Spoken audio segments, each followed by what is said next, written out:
There's a lot of Android devices on the market and a lot of cheaper ones. And once you get into the cheap price range, sometimes they, well, don't work that well. But Pantech's got a couple of inexpensive tablets and smartphones out that I think are actually pretty decent. And since AT&T's got a deal currently where you can get the two of them together for $250, I thought I'd take a look at them. First up, we have the Pantech Burst, which is available on its own for about $50. And well, it's pretty much your typical slate. It looks a lot like an iPhone. It's pretty comfortable to hold and not too shabby to look at, although it feels a little cheap. Started up, I really like this opening screen. I mean, if you want to, like, say, start off by going to the web or your music player or various other things, you just drag the particular circle in there. So I think that's a pretty nice advantage. Once here, you get the, I believe is the gingerbread version of Android, so a little behind the times, not too bad. And it works pretty well. Surprisingly enough, this phone has a pretty powerful processor on it.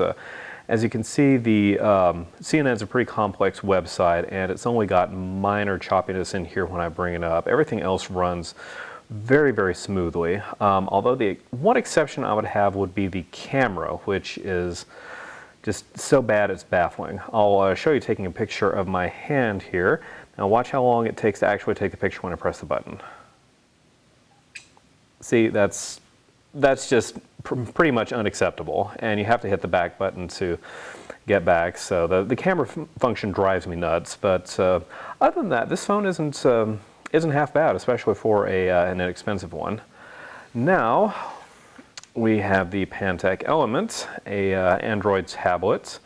It's running Honeycomb, which isn't too bad, but if you've used an iPad or the ice cream sandwich version of Android, it feels like a little bit of a step back, and it's kind of hard to get used to. But again, it's inexpensive, and it's got a pretty good processor that works out well. The camera works a lot better than the one on the phone itself. I mean, it'll take pictures instantly, but my problem here is the video quality. Now the sound quality is surprisingly good, especially since this is a ruggedized tablet that's waterproof. But I'm starting up an HD video on YouTube. Hopefully it'll load. We're in an interior part of the building that takes a while for things to load up.